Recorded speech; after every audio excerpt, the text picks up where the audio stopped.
Tonight on the Range Minded podcast, we sit down with Raul Garcia.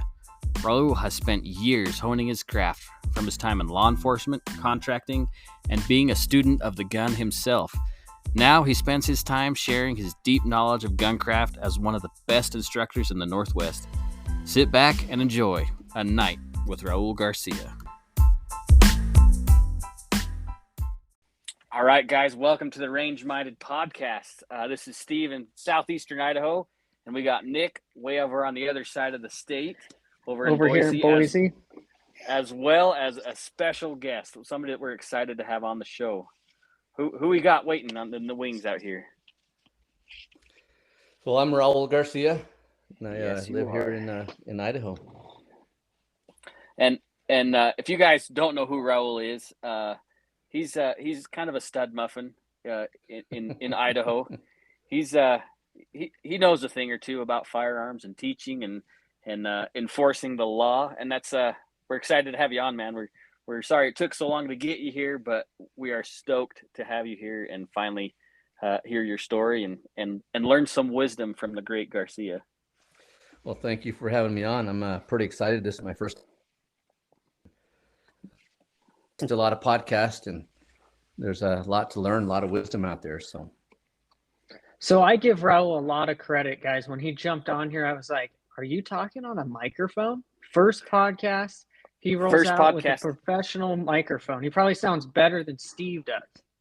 Yeah, well, so full disclaimer, you probably heard my complaint, my rant from a couple I just threw a 5-minute episode on last week. We had some serious issues with downloading our audio. I got super pissed and ditched that company and started with a new service, and I'm still trying to figure it out.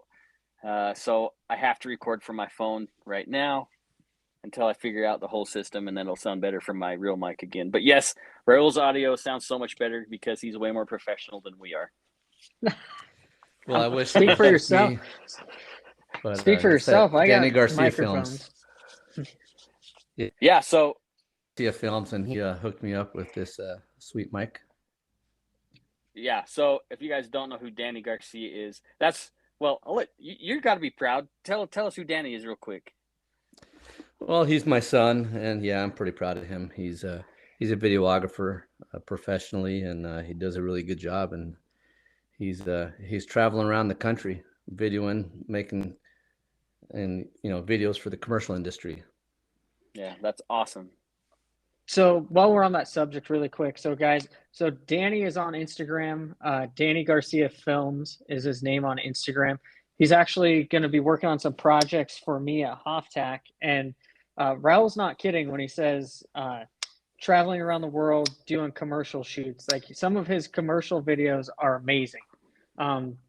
Like shit that you would see on network TV. So you should go check him out.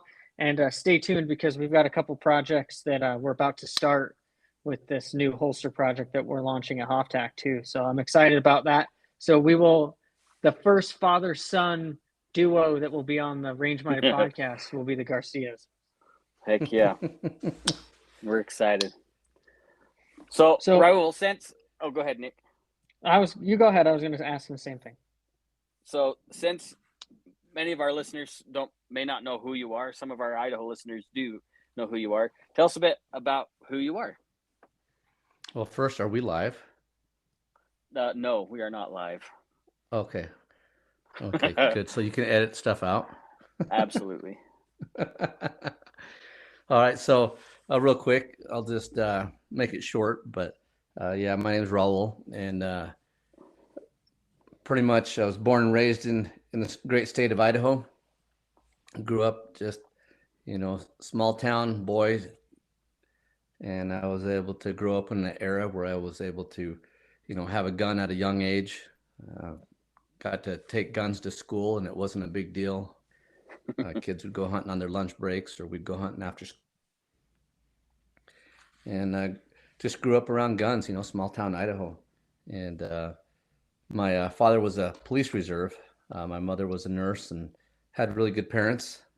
I have a couple of brothers, and they're both really, really close to them. And But as a kid, my dad joined the police reserves, and funny stories. He actually went down to apply to police reserves, and he was told they couldn't accept his application because he wasn't a U.S. citizen. And my parents are both from Mexico, and so my dad, he decided he needed to become a police officer or at least a police reserve at the time. And he was told, hey, you need to become a U.S. citizen. So what do I have to do? So he found out he had to take some classes, U.S. government, history, those kinds of things. He was going to night school and got a U.S. citizenship and went back. Awesome. And then I had a lot of law enforcement friends. And so as a kid, I really looked up to him. And that kind of started my journey wanting to go into law enforcement. And as I graduated from high school, went to college for a couple of years and decided a couple of years was enough for me. I couldn't handle going to college anymore. And it just wasn't a good fit for me. But I knew I wanted to go into law enforcement. And thankfully, I was able to get hired with an agency. And that just kind of started my career. Started in a small town. Actually, I started with the Bannock County Sheriff's Office and worked there for just a short period in the jail.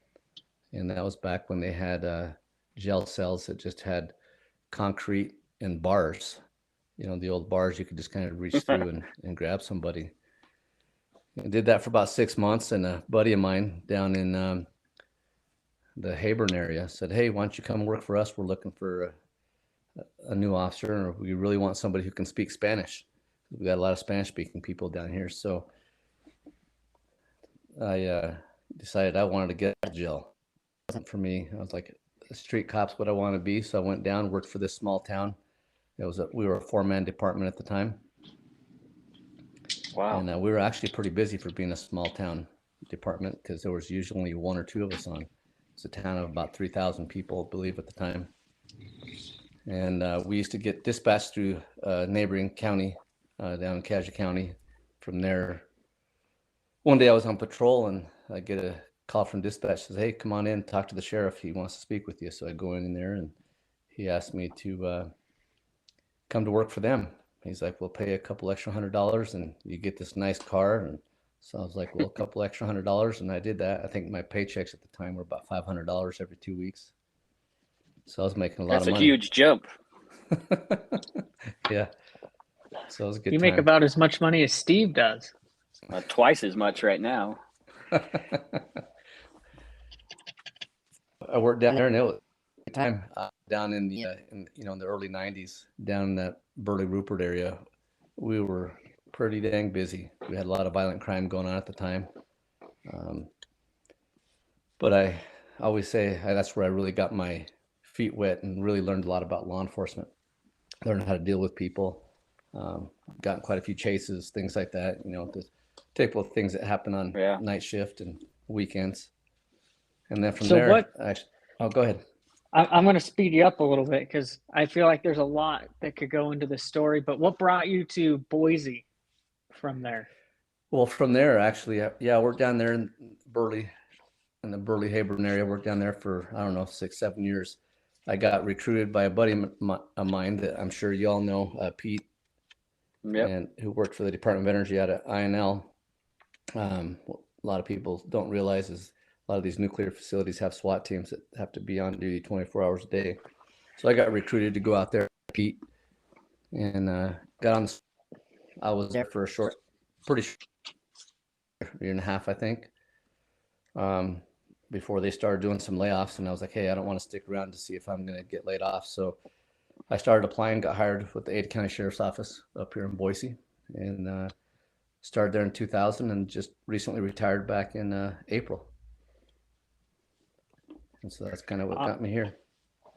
And that's where I met you, was when you were working for Ada County back when I lived out in Cuna. And I think that you were one of my first customers when I started my holster business too. But I remember, and I tell this story quite often when people ask about concealed carry classes, you taught the first concealed carry class, the first of like the 100 that I've taken. And I still remember a lot from that class.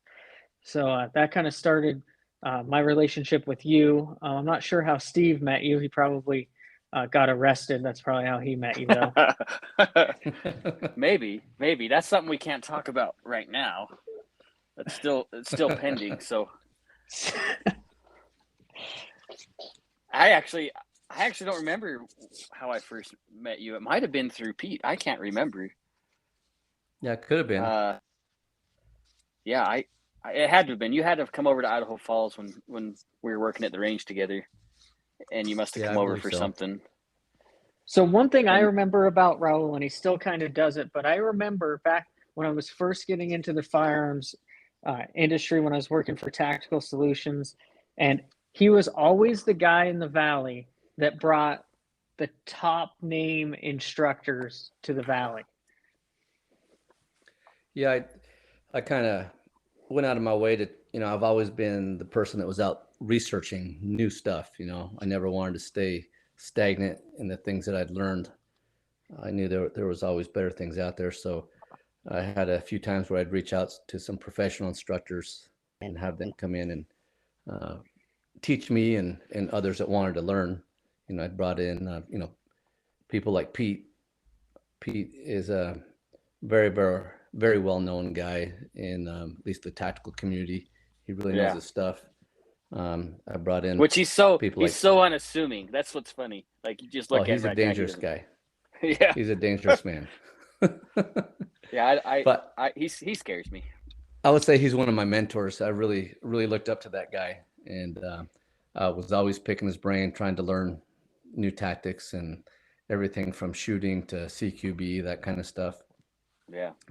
And I brought people in like him. I brought in, another gentleman from your area as well, Benny Cooley. Benny Cooley's a Yeah. Good old very Benny. well-known Yeah. guy, good friend of mine as well, and I've had him here several times for our SWAT team and a couple of other teams in the Valley.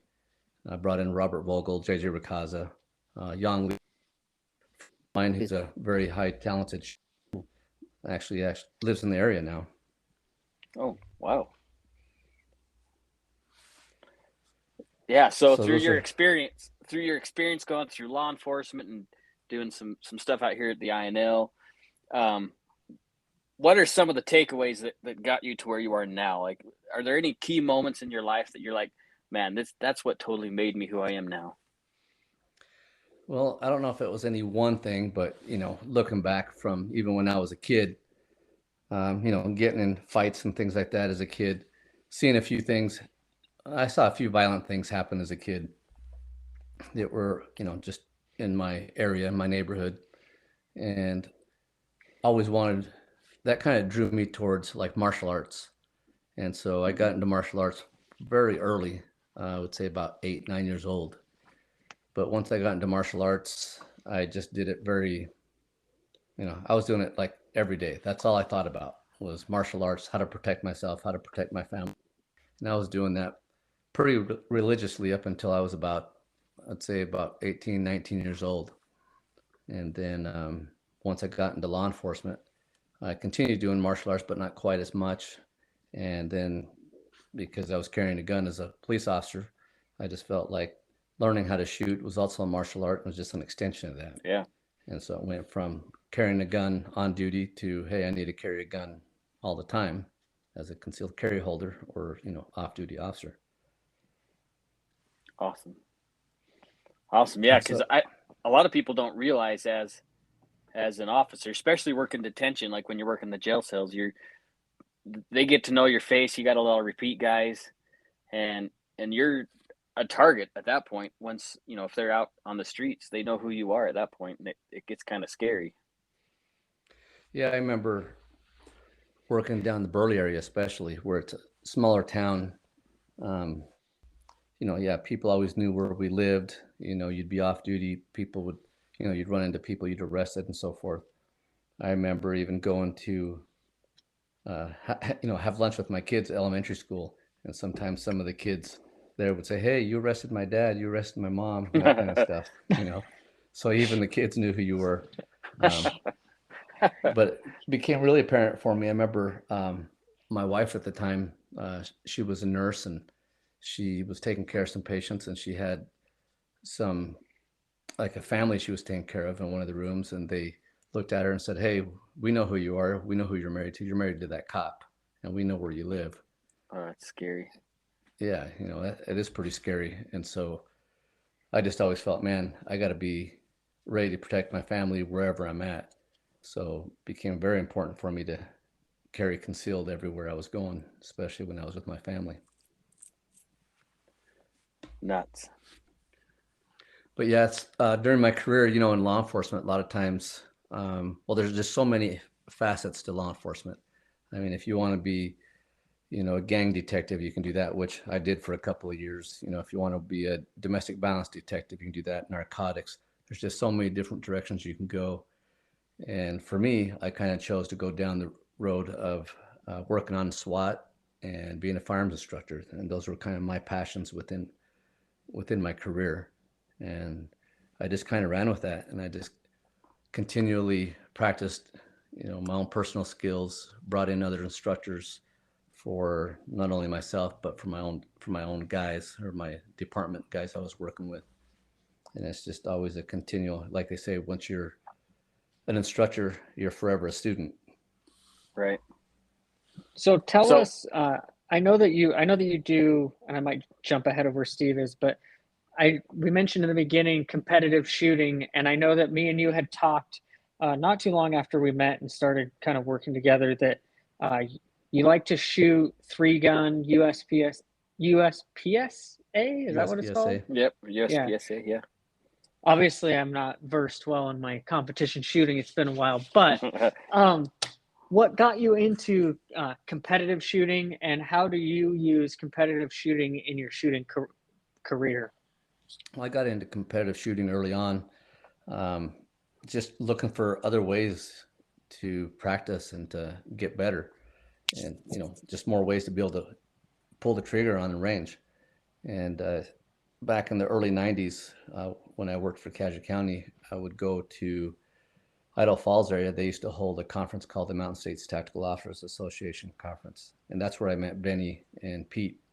Mm-hmm. And both those guys were really big into competitive shooting at the time, and they were pretty impressive with their firearms, and they let me know, hey, if you want to get to that next level, you got to go out and compete, and you got to be able to shoot in front of other people, which brings on a lot of stress, when people are standing there watching you.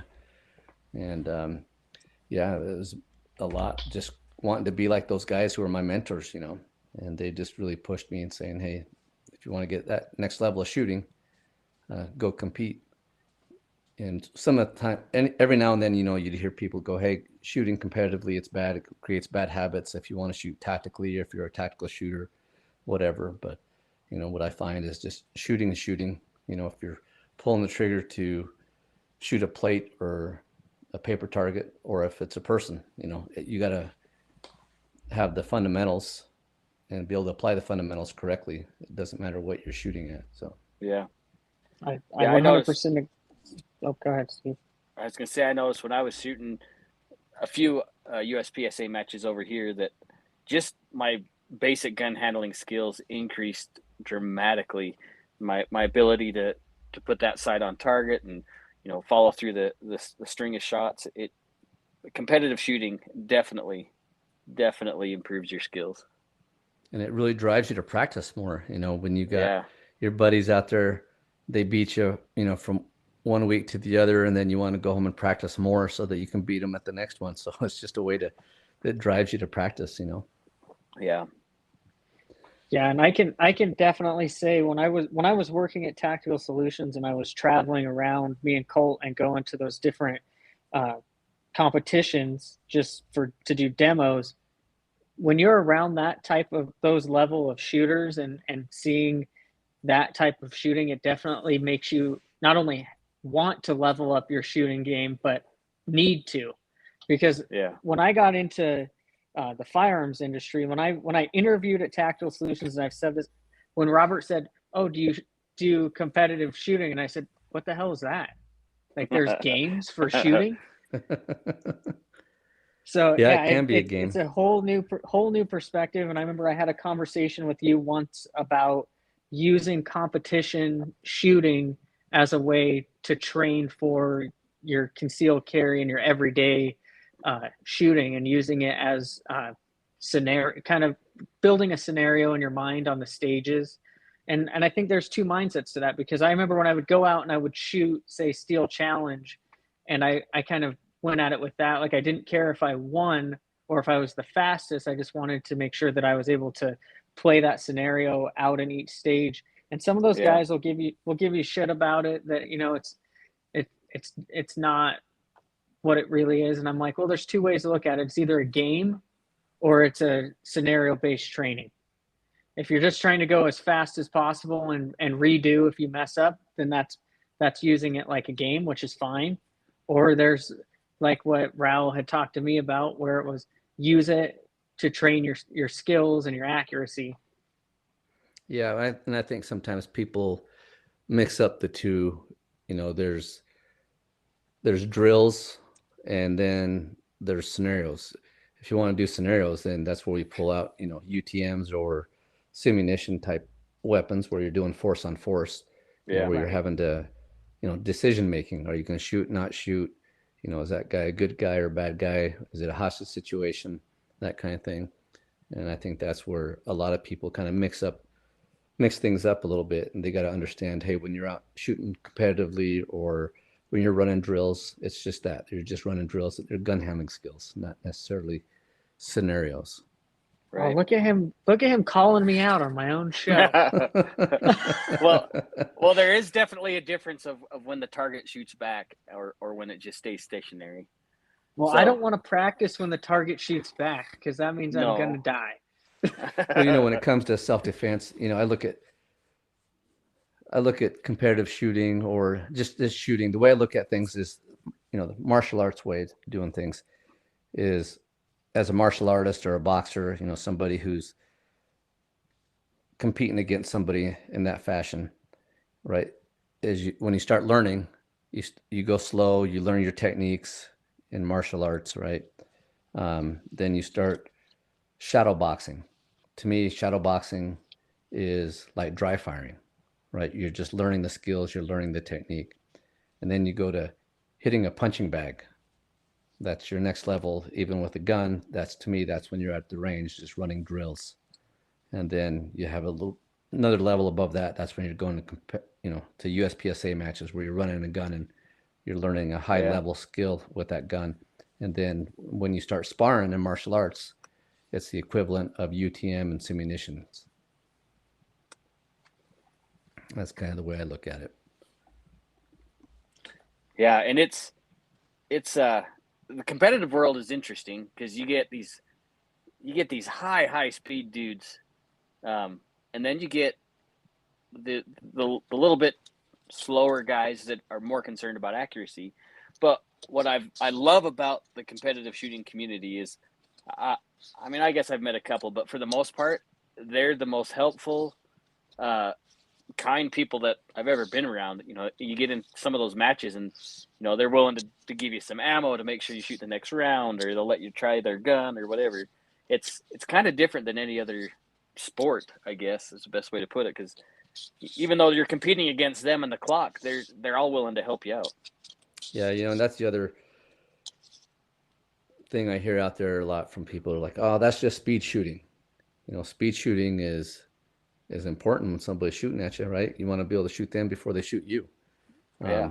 One of the things I've heard in the past is, you know, if you don't have speed with your accuracy, it doesn't really mean much. Right? Yeah. You got to have both. Sometimes I'll ask a question in classes and say, hey, what's more important, speed or accuracy? And the majority of people always raise their hand.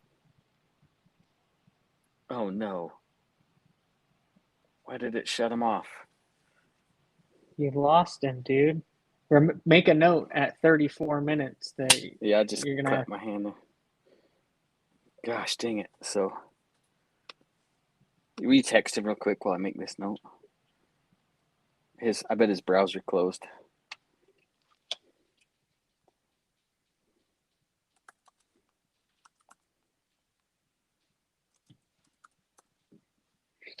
every stinking time. It's inevitable, dude. Inevitable.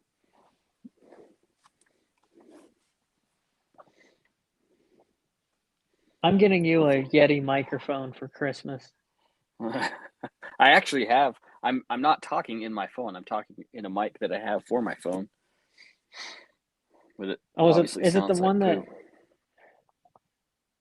I don't know. It sounds better right now than it did. Really? Yeah, but Maybe it whenever needed. when you Do were I need to drinking get water, closer? yeah, I think you needed to be closer. But when you were drinking water, dude, all I could hear was you gulping, Well, that's weird. and I could hear you open your water bottle. I don't have a water bottle. I do have my Bundaberg ginger beer. Oh, it sounded like a lid unscrewing. Uh-oh. That's weird. Hopefully he can come back on. Wonder if I need to resend that link. Let's try it. I wonder how far he got. So I Try want that to pink. Did you read your text? no. Try that pink again. It's because there's cracks in my screen.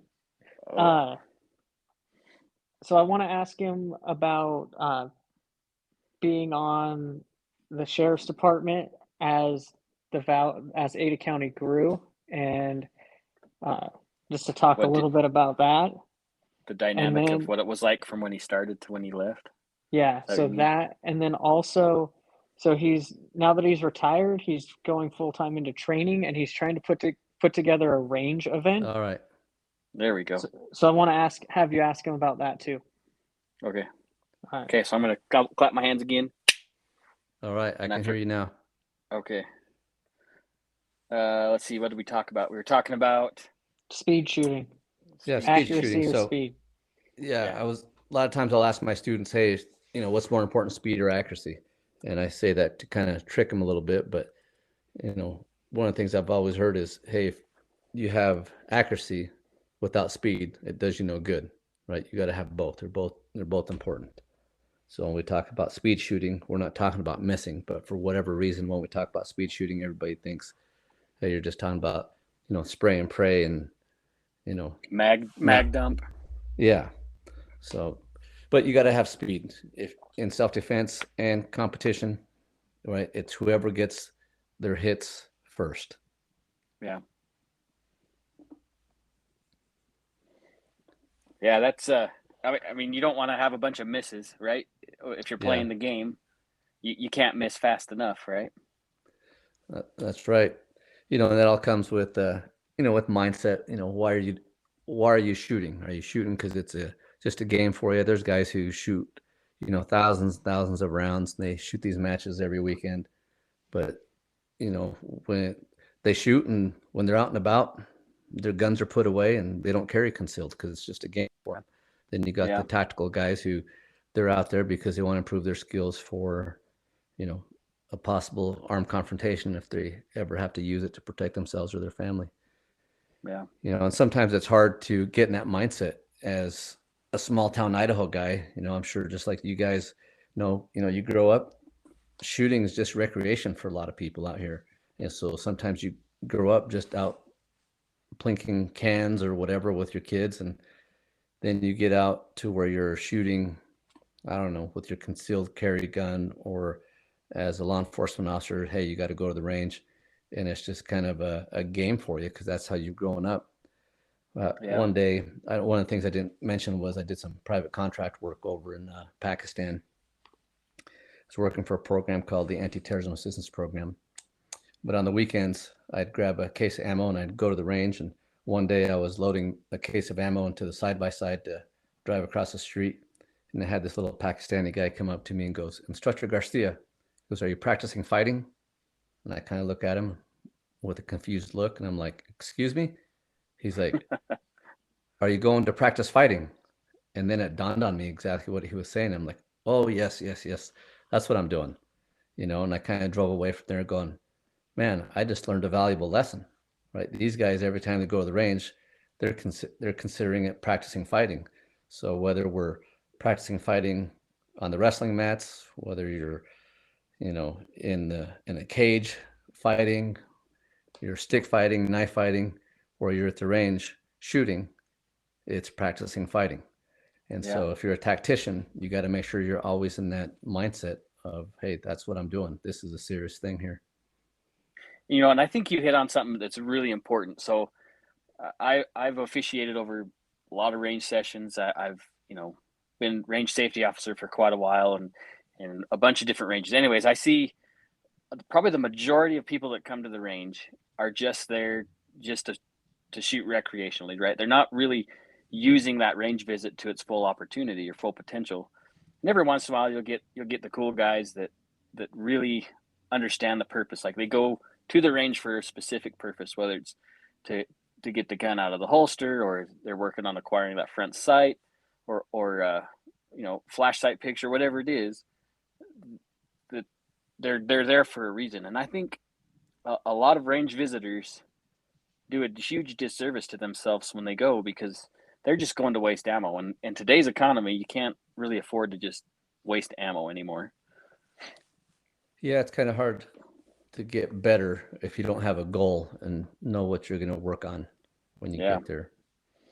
Yeah, but at the same time, right? It's also got to be fun for a lot of people. Oh yeah, absolutely. There's a time to be serious, but there's also a time, hey, let's just go out there and have some fun.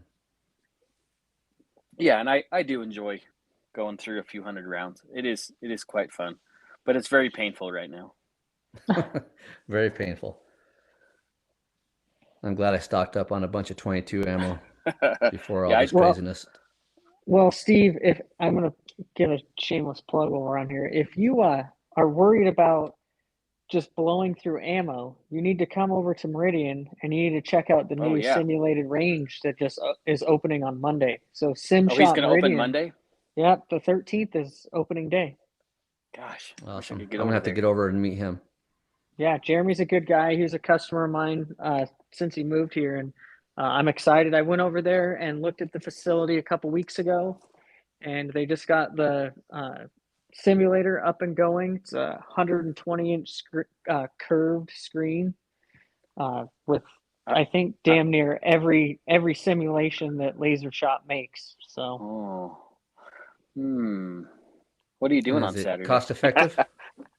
Yeah, I think that I don't remember what the pricing is, but I know that he talked to me about the instructor pricing, and it was like $65 for an hour session to rent the whole thing and do training in there. But there's memberships. There's I think 4 different membership levels that come with a certain amount of sessions, and then you can just go in and I think you can pay per simulation or pay per hour. I think it's on their website. It's simshopmeridian.com. I haven't really looked at it, but we're going to have holsters in there. I know we're going to have holsters in there, and we're going to go in and do a lot of video of us in there shooting, because it's 1 mile from my shop. And I know where I'm going to be visiting here very soon. Yeah, absolutely. So we'll get Jeremy on the show, but so if you're as concerned as Steve was about shooting live ammunition, there's definitely some alternatives popping up around Idaho for that. Nice. Yeah, simulator's a good way to do that. When I was in law enforcement, we had a simulator called FATS Machine, and it would give you all these scenarios, these videos of either domestic dispute, could be a traffic stop, whatever, suspicious person, and it'd give you a gun, you'd have to react to it.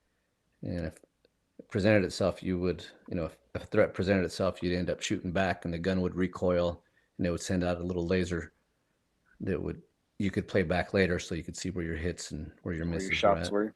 Mm-hmm. But pretty realistic. I'd like to have one of those in my house. Yeah, I actually they're getting quoted. Cheaper. I got quoted on the laser shot sim range, and I think it was like you could get into it for under 10,000 for the personal short throw range. I really wanted one in my apartment.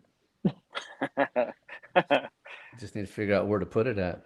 I have plenty of room. I have no furniture. I'm a bachelor, so I'll get rid of the TV and put up a shooting simulator. There you go. But so I wanted to ask you, Raul, you were on the Ada County Sheriff's Department for a really long time, and I know that we've had quite a bit of growth in the Valley. And so I'm just curious. So, well, I don't, if you had more that you wanted to go on about your time in Pakistan, we can finish that too. But I'm interested afterwards. What how was going from when you started at Ada County to when you just recently retired, as far as the community and what it's like to be in law enforcement here? Well, luckily, we live in a community that's pretty pro law enforcement. Even up till the day I retired, you know, I would have probably 2 to 3 days a week have people wanting to buy you lunch or dinner, and get people rolling down their windows at red lights saying, "Hey, thanks for being a police officer." People shaking your hand, and it's pretty good support, I think, overall in the community. Yeah. And the biggest change I've seen throughout my career is obviously the growth, but not just the growth of the agents or the valley, the cities and the county, but our own agency, the sheriff's office itself, and police agencies in the valley have grown immensely. I think total employees, from the sheriff on down to the newest secretary. When I started with the sheriff's office back in 2000, I believe we had around 225, 250 employees. And I believe now it's about 850. Wow. So the growth is just crazy. It just keeps growing more and more, and always having to add new positions, and because there's always different needs for the community. So every year, the sheriff's office has to look at the needs of the community, and they add positions that we didn't have in the past. Was there ever a time when you were on the working for the department that you thought about running for sheriff? I've had a few people ask me about that. It's usually people in the gun community that think they're pretty funny. I know several years ago, when one of the sheriffs was up for re-election, I was told the day after the election, I was told by about a dozen people that apparently I was a write-in and I didn't know it. Wouldn't that have been exciting? So now that you're retired, do you think that running to be the sheriff is in the future maybe for you? No, I'm not smart enough to do that. I don't know. I know lots of sheriffs now, but I think you're smart enough. I think that we all should run for some sort of elected office. So Steve is trying to run for elected office. Just putting that out there. I know I talked about it before, but my microphone, he accidentally deleted all my audio, so you guys didn't get to hear me. It was me for sure. But so I got approached by an elected official telling me that I needed to replace the representative on this side of the state. And I seriously thought about it, but I don't know if I got time to do it right now. Yeah, I was asked before this last election to run for city council by several people, because certain people were concerned about the city council woman who a lot of people in the conservative community didn't agree with, and people felt that I would be a good person to run against her. You live in Boise now, right? Yes, I do. Okay. Well, so you still have to worry about the mayor and all those right now too. That would have been pretty rough, I bet. Yeah, the person that they created these districts where now that you vote for the person in your district, a city council person, if they want to, or if a person wants to run for city council, you have to live in the district, in that specific district. Yeah, in a specific district, and then those people in that specific district vote for you and you only. And the person that they wanted me to run against is not in the district that I live in, so I'm like, wouldn't work out. Yeah, it didn't work out, and I thought it was better off not to run at all. Yeah, it would be pretty tough. My dad and my father-in-law both have been in elected positions, and man, there's a lot of crap that they deal with inside and outside of their positions. My dad back in, I don't know, I can't remember, 70s, 80s, my dad actually ran for city council, but didn't get it. So kind of runs in the family a little bit, I guess. You can never keep everybody happy. That's the problem. And I'd probably tell people to shut up too often too. So I'd always be in the hot seat. Oh. Yeah, I'm usually pretty nice most time, but I'm sure I'd make a few people mad, and it's usually the wrong people. Yeah, that's always the way it is.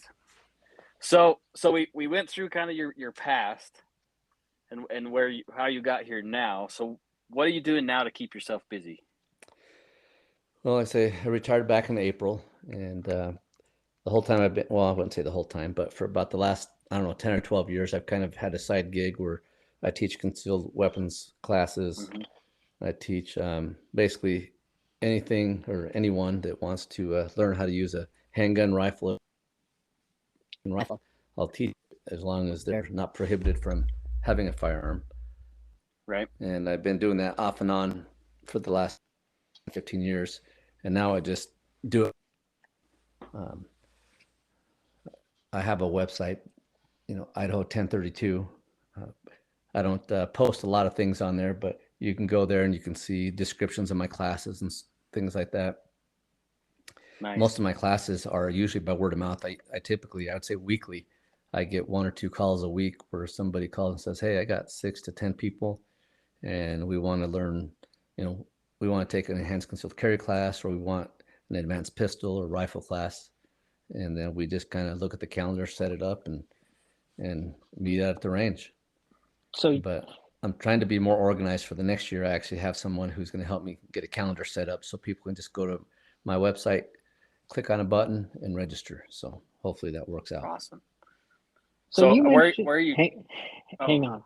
So you Okay, mentioned go ahead. anybody that's not prohibited from owning a firearm. Do you get many people Oh, who are prohibited yeah. from having guns that want to train with you? No, well, I think there's certain people out there that don't realize that they're prohibited.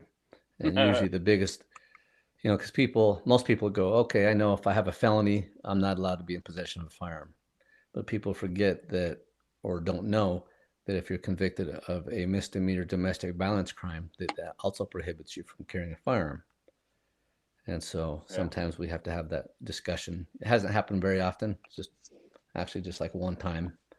And so, That's all it takes to have to set a standard. yeah. Well, and if you've ever wondered if you're prohibited or not, you just look up the form 4473 from the ATF, and it'll tell you, there's a criteria of questions that it asks you, and if you answer yes to most of those questions, then you're probably prohibited. Yeah. So in the enhanced concealed carry class, so what I like to do for the enhanced concealed carry class is I'll bring up on a PowerPoint presentation, I'll bring up basically the application that for the state of Idaho's enhanced concealed carry, Mm-hmm. and ask you those questions. And we go down that word for word, and I explain every question to the whole class. That way there's no surprises when we get out to the range. do you has there ever been a time when that one face of some student just kind of changes a little bit? Yeah, I can really, Has as soon anyone as I had talk to about walk domestic out? violence, I look at everybody in the eye and kind of look at their body language, and you see people kind of squirming back and forth, because, and that a lot of that's because I go into also just explaining to people what battery and what assault is, and people don't realize that they're two different things and that they can Yeah. both get you into trouble. So Yeah. Well, that's good because maybe most instructors are doing their due diligence, but I think that kind of gets skated through sometimes in some of those classes. The instructors are just worried about getting their students into the range and done and over with. So yeah, it's I pretty try to give important. these guys as much information as I can. I try not to be one of those instructors who just, reads a PowerPoint and moves on. I try to give some good explanation, you know, make sure anybody has questions that I can explain things, and I'd Yeah. rather take the time and the class go a little bit longer than it needs to be just to make sure everybody has the right information. And then that Yeah. goes into when you get out to the range. I don't like to just bark out range commands, say shoot 1, shoot 2, whatever, up, and without giving actually individual instruction. I try to diagnose people, watch each individual. I try to give everybody a little bit of a individual attention to make sure they're understanding fundamentals rather than just stand in the back and yell commands. That must Which be is tough awesome. with like 35 people on the range. It is. It is. That's why if I have more than 10 people, I bring out another instructor. Oh, wow. Good to know. Yeah, my classes Wise. typically, Wise. my classes are typically 6 to 10 people. Nice. So you are able to obviously get around and do some individual instruction, even if it's just an advanced concealed carry class Yeah, with during the that. enhanced concealed carry class. And that's what people don't realize. Sometimes people will call me and say, hey, well, should I take a basic class first? The enhanced concealed carry class is basic 101 pistol shooting. It is. And the only reason I think, and a lot of times people get mixed up because when they hear the word enhanced, they think that means an advanced level class. And basically, how that came about was years ago, we used to have what they called the basic concealed carry, certification. And at that time, there was really no direction from the state as to what was to be taught. And in order to have, in order for other states to be able to accept our permit when you're traveling to their states, a lot of the states started to say, hey, you guys don't require shooting. And so in order for them to be able to accept our permits, the state of Idaho changed and said, okay, we're going to start making people go out and shoot 98 rounds. The class Yeah. has to be 8 hours now. And they kind of had a little list of things that had to be covered. And so they call it the enhanced permit because it's not the basic anymore. The basic, Yeah. I knew of instructors, or I knew students who said their instructors met them at coffee shops and talked to them for like 20 minutes and Oh, explained to them, jeez.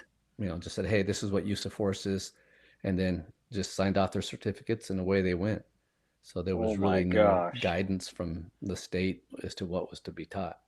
So once they created some guidance, they titled that the enhanced permit.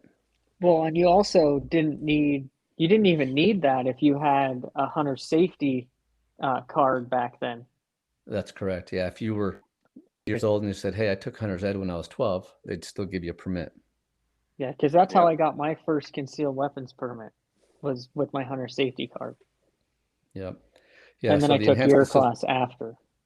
yeah, and so in the enhanced concealed carry class, I consider it just basic 101 because we go over just basic overall safety, some of the laws, use of force, and we get in just the basic fundamentals of shooting. And we start out dry firing.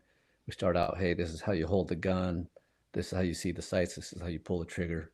And we just do, after we do some dry firing, we get into shooting groups and then speed things up a little bit by the second half of the day. Nice. Nice. So where are you primarily teaching right now? I teach, I'd say the majority of my classes out at the Double Tap Range, which is out east of Boise. I have access to some other ranges around the valley too, but primarily I teach out at Double Tap Range just because it's the easiest to reserve a bay out there. Yeah, and I haven't actually been there yet. I've I'm acquainted with the owners and they're super awesome, but I haven't had a chance to get out there and actually poke some holes out and targets out there yet. We should Yeah, they're probably great people. get them on the show. I do need to get them on the show. She would remember who I am. I taught them their range safety officer class before they opened, so Oh, awesome. they're Yeah, they're good they're pretty people. You ought cool. to have them on. We should So have them on here yeah, while what we I'm need on here. Well, when you what come we back for your second episode, we'll have you on here. what All we right. need to do is just go on site and have them there and do like a range day is what we need to be doing. Oh, speaking of range day, I think Raul's got that covered. Well, Oh, I'm you got trying. you got an event coming up? I'm I'm I'm in the infancy stages of having an event out there calling want to call it 1032 Range Day, where we're basically going to have it an industry day and invite the public.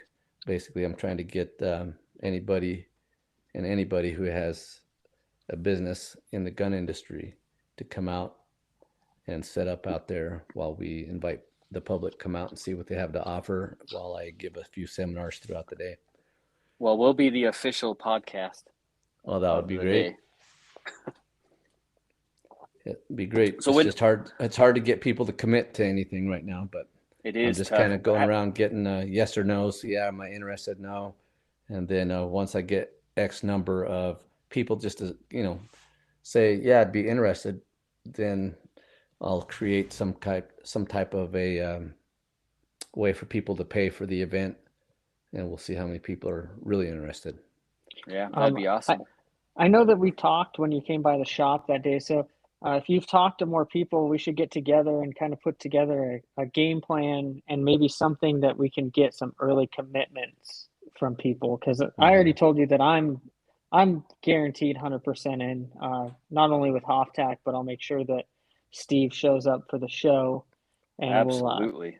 we'll do some interviews with people out there and do a live broadcast. But I definitely am interested in helping get that thing going. So if anyone listening wants more information about it, definitely reach out to Raul or me once he gets me the information that we need, and we'll make sure that happens. Do you have a roundabout day or month that you're thinking? Yeah, in May. In May? It would be the Saturday before. I think it's May 7th, I believe. It'd be the Saturday before Mother's Day. I think Mother's Day is awesome. On the Sunday, and then Saturday, so the day before. So whatever that day is. But I talked to Mark out there, the owner of Double Tap, and he's on board with it. And we kind of reserved a couple of bays out there for us. And so nice. We just need to get people to commit now. Well, there we go. I might know a couple of people on this side of the state that'd be interested in that too, maybe. And I'm sure we probably know the same people, but you know way more people than I do. I should qualify that in the very beginning, but well, I don't know about that, but things really changed around here with the growth. I was telling Nick, I was like, man, there's I used to think I knew everybody in the gun industry in the valley here, but over the last couple of years with thousands of people moving here, there's a lot of small shops that are opening up all over the place of people that I haven't met.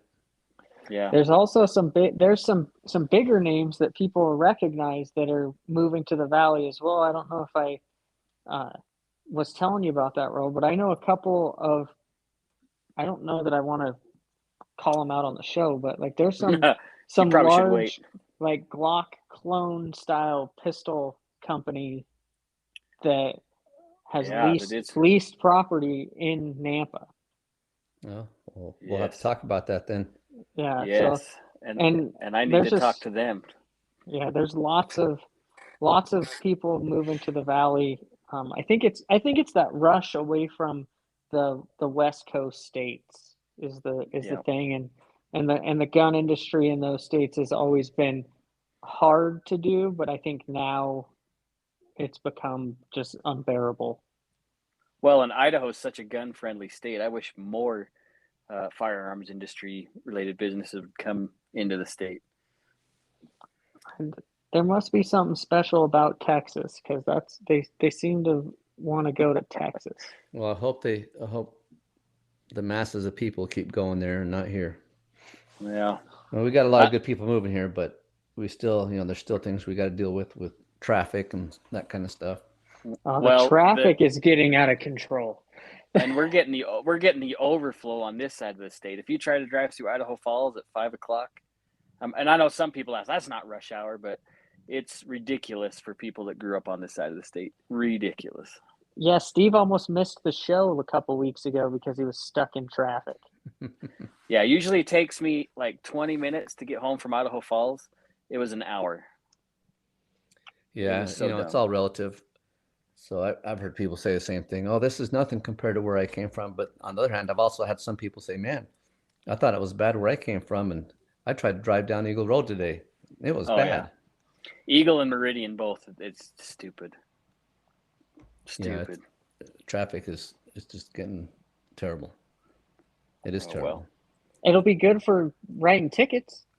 Yeah, but he doesn't do that anymore. I didn't do much of that anyway. I did the traffic guys.